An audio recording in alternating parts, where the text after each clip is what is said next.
Parce qu'en vrai, cette injonction à percer, c'est un peu une pression sociale. Je me suis lancée officiellement sur les réseaux en vrai en 2013. Et quitte à faire des vues, je faisais des choses que je voulais pas forcément, que je n'aimais pas trop. Vous avez des personnes avec des centaines et des centaines de milliers d'abonnés qui ne font pas d'argent. Hello, bienvenue dans ce nouvel épisode de podcast de Signature Brute. Je suis Didi et je serai ton hôte pour aujourd'hui. Dans ce podcast, on parle de personal branding, de création de contenu, de YouTube et de creator economy. Et aujourd'hui, j'avais envie de parler d'un sujet que je trouve qui est un peu tabou, dont on parle pas énormément sur les réseaux sociaux, qui est le fait de créer du contenu depuis un moment et de pas percer. Et la vérité, c'est qu'il y a énormément de personnes dans ce cas-là. Et je pense que c'est un sujet qui peut être intéressant. Alors, faut comprendre un truc, c'est que peu importe notre objectif sur les réseaux sociaux quand on décide de se lancer, donc que ça soit pour un business, que ça soit pour être créateur de contenu, influenceur, euh, peu importe en fait la raison, même quand c'est une raison dite noble, on a cette injonction à percer. Donc on veut percer, et par percer ici j'entends avoir beaucoup de visibilité, pas forcément être viral, bien qu'en général quand tu perces c'est qu'à un moment donné tu l'as été, mais bon c'est pas le cas de tous, mais vraiment à percer, à avoir beaucoup de visibilité, à avoir beaucoup d'abonnés, parce qu'en vrai cette injonction à percer c'est un peu une pression sociale, c'est-à-dire que on a cette impression que pour avoir réussi sur les réseaux sociaux, ça va être du coup à travers l'œil des autres, et les autres pensent que tu as réussi sur les réseaux sociaux quand du coup tu as beaucoup d'abonnés, que tu fais beaucoup de vues, etc. Et du coup par rapport à ça, je trouvais intéressant de vous parler rapidement de moi ce que j'ai vécu et comment en fait j'en suis arrivée déjà aussi à lancer WebIDs. C'est que à la base, moi je me suis lancée officiellement sur les réseaux en vrai en 2013, donc ça date, mais quand je me suis lancée en 2013, j'avais un autre plan en tête que j'ai pas du tout suivi d'ailleurs, parce qu'à la base j'étais dans la musique. Et ensuite j'ai vraiment repris en 2019, donc là officiellement 2019. Et à la base du coup moi j'étais créatrice de contenu, donc voilà, créatrice de contenu lambda, comme on peut en trouver un peu partout. Et en 2023, du coup je crée du contenu déjà depuis 4 ans, donc moi j'ai charbonné. Et en 2023, donc j'avais déjà eu des vidéos qui avaient été très visibles, voilà, j'avais fait plus de 50 000, voilà, j'avais atteint plus de 100 000 vues, etc. machin. Mais, mais, j'avais cette pression, du coup, dans le sens où j'avais cette impression que je devais faire des vues. Je devais faire des vues, je devais faire des vues. Et quitte à faire des vues, je faisais des choses que je voulais pas forcément, que je n'aimais pas trop. Et en fait, j'avais vraiment cette pression sur les épaules. Et c'est justement à cause de cette pression, ou grâce à cette pression, je dirais plutôt, que par la suite, j'ai lancé WebIDs parce qu'en fait, j'en avais marre, tout simplement. Et je me suis dit, si j'ai envie d'être créatrice de contenu, j'ai envie de faire des choses que j'aime, que j'ai envie de faire, mais pas les faire par pression, parce qu'en fait, il faut que je fasse des vues, il faut que je fasse des vues. Et ensuite, après, il y a eu toute cette nouvelle ère avec TikTok, etc. Et WebIDs, au tout début, c'était sur TikTok. Et de manière indirecte, bien qu'à ce moment-là, les vues, c'était un peu moins important pour moi, parce que, bah, du coup, WebIDs, en vérité, enfin, c'est un business. C'est-à-dire que mon objectif avec WebIDs, c'est pas de faire des vues, même si va falloir que j'ai de la visibilité. Mais ça, après, tout à l'heure, peut-être qu'on en reparlera de la différence entre être viral et être visible. Mais mon objectif, c'était pas les vues, mon objectif, c'était de faire des ventes. Parce que du coup, j'ai un business. Je cherche pas à être un média ou être influenceuse avec WebIDs. Et du coup, malgré que je savais ça, quand j'étais sur TikTok, en fait, j'ai remarqué que j'avais vraiment, encore une fois, cette pression à vouloir être visible un maximum. Et je savais comment être visible, parce que du coup, j'ai eu des TikTok voilà, qui ont fait beaucoup de vues. Mais en fait, j'aimais pas les formats que je faisais pour être visible. Est-ce que vous comprenez? Genre, quand je voulais vraiment parler de ce que je voulais parler, ben, c'était compliqué. Et surtout, j'avais remarqué que c'était pas du tout adapté à TikTok, en fait, tout simplement. Il y a des sujets qui sont pas très grand public, donc soit vous acceptez que c'est pas grand public, soit vous les rendez grand public, mais du coup, vous pourrez pas forcément en parler comme vous le voulez. Pour moi, le meilleur exemple, c'est Bienvenue au cabinet, si je dis pas de bêtises, donc Bienvenue au cabinet, c'est une chaîne YouTube qui parle de comptabilité, mais qui a réussi à le rendre accessible au grand public. Comment? En parlant généralement de noms très connus. Donc je sais pas, par exemple on va dire Squeezie, donc ils vont analyser les bilans comptables de la société de Squeezie, je sais pas, Decathlon, enfin bref, des gros trucs. Et du coup, ça va attirer beaucoup de visibilité parce que les gens sont curieux, tout simplement. Mais si pour X ou Y raison, ils voulaient juste parler de comptabilité, du news et tout, bah, ça ferait beaucoup moins de visibilité, beaucoup moins de vues. Donc après, en fait, tout est une question d'angle. Et moi, l'angle, en tout cas, dans laquelle je voulais parler de créateur économie, de réseaux sociaux, etc., bah, c'était pas un angle qui attirait beaucoup de visibilité. Et si je voulais attirer beaucoup de visibilité pour parler de ce que je voulais, bah, généralement, c'était un peu comme bienvenue au cabinet, c'est-à-dire que fallait que je parle des créateurs de contenu ou un truc comme ça. Et franchement, je vais pas vous mentir, ça me fatiguait, et notamment pour une raison qui est que quand vous parlez de personnes publiques, et surtout en vérité de deux types de personnes qui sont les influenceurs dans le premier cas et dans le deuxième cas des infopreneurs, vous attirez souvent des haters. Et c'est là la vérité, et des gens qui sont là pour le sang, pour se battre, voilà, pour descendre les gens. Et moi, c'est pas quelque chose qui m'intéresse. Moi, je suis pas là pour descendre les gens. Je suis pas là pour faire du drama et du drama. Je suis pas là pour ça en fait. Du coup, ça me fatiguait. Premier degré, ça, voilà, et du coup, c'est là où, premièrement, j'ai décidé d'arrêter de faire ce genre de contenu, quitte à faire moins de vues, et deuxièmement, j'ai décidé de passer sur YouTube, parce que je me suis dit, quitte à vouloir parler, de sujets qui m'intéressent vraiment, autant aller sur une plateforme adéquate pour ça. Et d'ailleurs, ça, on en reparlera du choix aussi de la plateforme, par rapport à ce que vous voulez faire. Et en fait, tout ça là, cette injonction à être visible, tout ce genre de choses, ça m'a fait penser à une entrepreneuse que je suis qui par contre là, est plutôt basée aux US, si je dis pas de bêtises, ouais, elle est américaine. Donc du coup, on est sur un contenu anglophone, donc qui va toucher beaucoup plus de personnes. Moi, je l'ai connue via, TikTok, mais elle est aussi présente sur Instagram. En vrai, sur Instagram, elle reposte ce qu'elle fait sur TikTok, hein, pour, dire la vérité. Et en fait, aujourd'hui, elle a atteint 200 000 abonnés sur TikTok, si je dis pas de bêtises. J'irai pas checker, mais je crois qu'elle a atteint 200 000 abonnés. Et elle est présente sur TikTok depuis 2020, c'est-à-dire qu'elle a atteint 200 000 abonnés en 6 ans. Alors attention, 200 000 abonnés, c'est très bien, mais quand tu sais que déjà elle a commencé en 2020, donc c'est-à-dire aux prémices de TikTok, où à ce moment-là, les gens ils s'abonnaient assez facilement, on va se dire la vérité. Maintenant, c'est un peu plus compliqué d'avoir un abonnement sur TikTok qu'avant, mais avant c'était très facile. Et que la meuf, elle a charbonné, elle poste des TikTok tout le temps, tout le temps, tout le temps, tout le temps, tout le temps, tout le temps. Heu, Surtout sur un marché un peu plus international, c'est pas la France, donc c'est un plus gros marché parce que déjà il y a les États-Unis, mais il y a aussi le Canada et tous les autres pays anglophones, plus les pays comme nous qui sont pas anglophones mais qui comprennent l'anglais. Elle a pris un peu de temps. Malgré ça, sachant que sur, Instagram, elle a été bloquée pendant très longtemps à 60 000 abonnés. Là, je crois qu'elle vient d'atteindre, les 100 000. Elle a atteint l'année dernière du coup les 1 million de dollars. Un peu plus d'1 million de dollars. En sachant qu'il y a des personnes qui ont beaucoup plus d'abonnés qu'elle et qui gagnent moins. Et ça, d'ailleurs, c'est un phénomène qu'on retrouve, même en France. Vous avez des personnes, et je le sais parce que, du coup, quand j'étais aussi sur TikTok, il y a des créateurs de contenu qui sont venus me voir. Vous avez des personnes avec des centaines et des centaines de milliers d'abonnés qui ne font pas d'argent, genre vraiment. Et pareil d'ailleurs pour des entrepreneurs, vous avez des entrepreneurs qui ont beaucoup d'abonnés sur les réseaux. Je ne dirais pas qu'ils font pas d'argent, je dirais plutôt qu'ils ne font pas autant que vous le pensez. Ça me fait penser à un épisode que j'avais regardé d'un coach business. Et en fait, il accompagnait un mec qui avait un business, du coup, parce que c'est un coach business. Et sur LinkedIn, le mec, il avait masse abonnés, surtout sur LinkedIn. LinkedIn, c'est une plateforme vraiment professionnelle. Donc on s'attend, quand vous avez beaucoup d'abonnés, à ce que vous fassiez en vrai beaucoup de thunes, genre. Voilà. Et le mec, en fait, ne faisait pas tant de thunes que ça. Il en faisait, il vivait bien, mais il en faisait pas tant que ça, pas voilà, au stade où on l'imagine.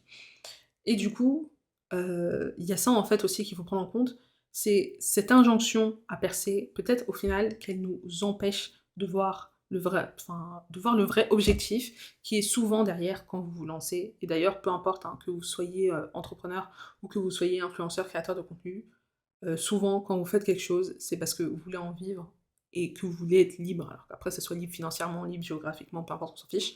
Mais le vrai objectif derrière, c'est que ça vous apporte des opportunités, que ça vous apporte des revenus pour que vous n'ayez plus un 9 to 5. C'est ça la vérité. Et le problème du coup de cette injonction à percer, c'est que ça vous détourne de votre vrai objectif.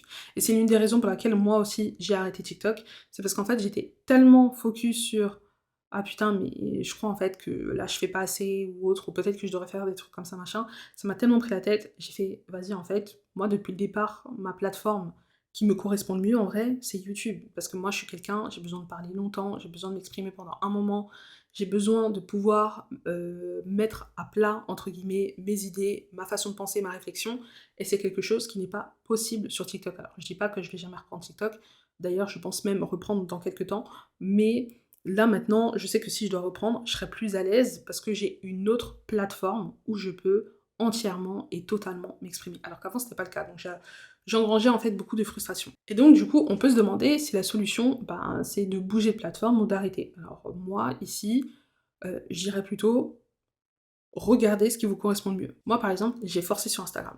Instagram, c'est une plateforme laquelle j'arrive pas. Pourtant, j'ai déjà aidé des personnes sur Instagram, donc à se développer sur Instagram, et étonnamment, j'y arrivé avec eux, mais j'arrive pas avec mon compte, mais ça c'est encore un autre sujet. Instagram, pour moi, c'est un enfer. Voilà, j'arrive pas. Je comprends la plateforme, mais ça me prend la tête. Et je me suis battue avec cette plateforme. Genre, je me suis battue, je pense, pendant 2 ans avec la plateforme. Pendant un moment, j'avais gagné des abonnés. Et ensuite, je les ai tous supprimés. J'ai presque recommencé de zéro. Je me rappelle, j'étais redescendue à 50 abonnés. Ensuite, voilà, j'ai pris quelques abonnés à droite à gauche. J'en prends, ils partent, j'en prends. Ben, voilà. En fait, là, je suis arrivée à un stade de stagnation où j'en gagne, j'en perds, j'en gagne, j'en perds. Donc, en gros, je bouge pas. Et en fait, je me suis dit, pourquoi je me bats avec cette plateforme? Genre, premier degré, pourquoi je me bats? Parce que manifestement, ça marche pas. Va là où tu seras plus à l'aise. Du coup, je suis allée, après, Insta, je crois, je suis partie sur TikTok. TikTok, ça se passait beaucoup mieux que sur Insta, pour le coup.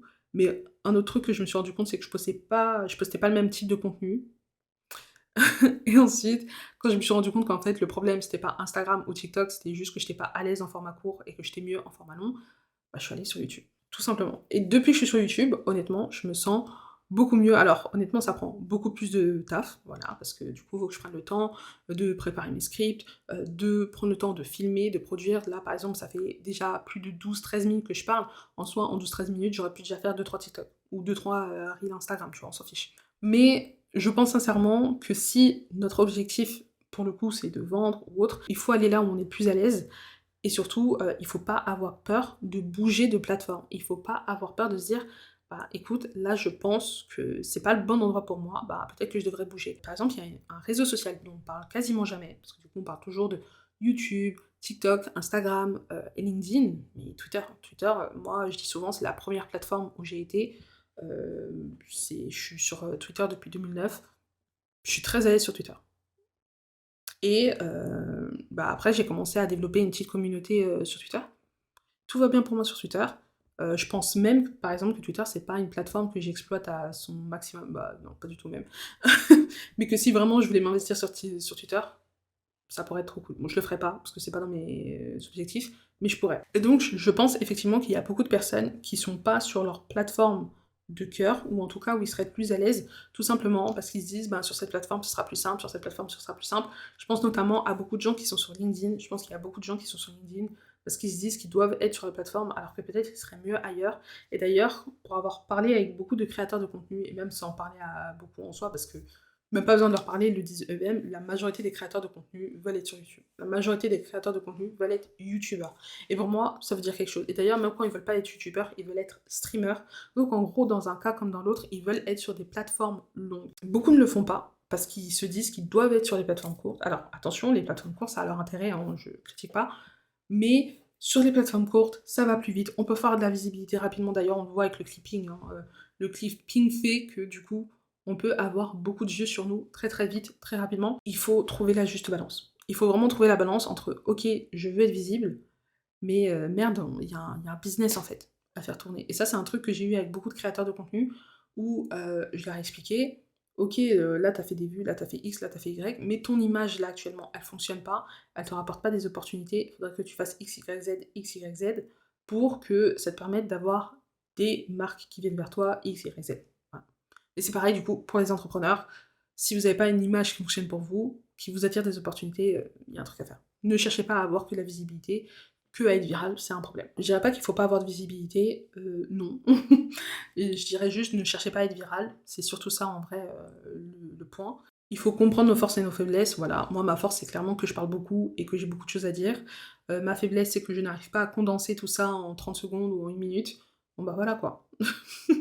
Alors après, bien évidemment, c'est un truc que je vais devoir travailler parce que ben, bien que moi je crois en YouTube et que je pense que YouTube c'est une plateforme qui est très puissante, très forte, et que pour moi ça devrait être la pierre angulaire de beaucoup de choses, bon bah la vérité c'est qu'il n'y a pas que YouTube dans la vie et qu'il y a d'autres plateformes sur lesquelles il faut aussi être présent si on va avoir plus de visibilité et que ce soit plus simple, etc. Mais faut comprendre quand même à la fin de la journée nos vrais objectifs.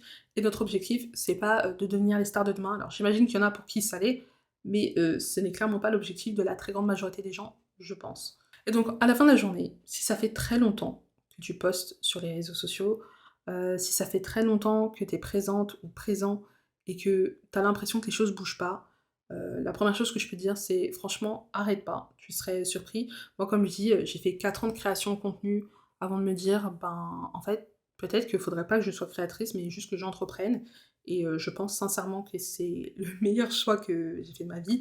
Alors attention, hein, je n'arrête pas de créer du contenu, mais c'est juste que maintenant je crée du contenu quand j'ai envie, et surtout selon mes propres termes. Et surtout qu'en fait, aujourd'hui, créer du contenu, c'est tellement un tel pouvoir, c'est-à-dire que vous êtes visible auprès de personnes, ça peut vous apporter des opportunités, vous avez même pas idée, ça peut vous permettre de rencontrer des gens.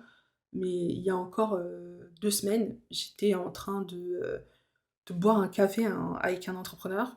Quand en plus je voyais depuis un certain temps sur les réseaux, mais jamais j'aurais pensé que je me serais retrouvée avec lui, en train de boire un café. J'ai reçu des messages de personnes, mais que je regardais quand j'étais petite et jamais j'aurais cru qu'en fait il me connaîtrait, même si que pour l'instant c'est que digital.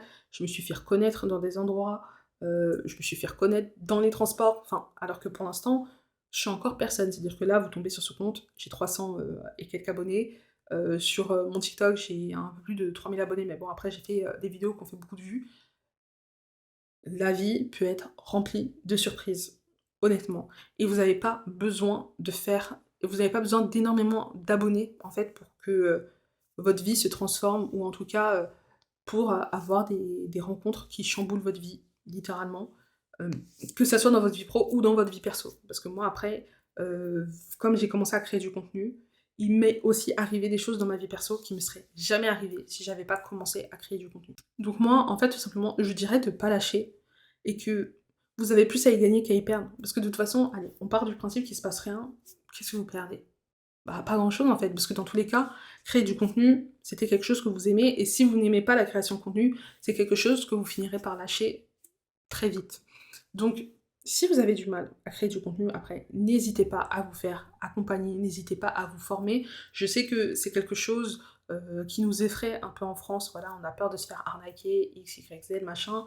Moi, franchement, je vous dirais de ne pas avoir peur, de faire attention à où vous mettez votre argent. Oui, ok, mais ne pas avoir peur. Donc, il y a des très bonnes formations, que ce soit aux US ou en France. Je sais qu'on critique beaucoup les infopreneurs français. Moi, je vous dis la vérité, j'ai déjà acheté des formations faites par des infopreneurs français et j'en ne suis pas déçue, c'est juste qu'il faut aller après vers les bonnes personnes. N'hésitez pas à vous faire accompagner. Moi, vous savez très bien que je fais des accompagnements YouTube, etc. Mais il n'y a pas que moi. Que ça soit YouTube, Instagram, TikTok, peu importe. Il y a de très très bonnes personnes. Et sinon, juste si vous voulez pas donner votre argent, ce que je peux comprendre, n'hésitez pas tout simplement à tester, réessayer.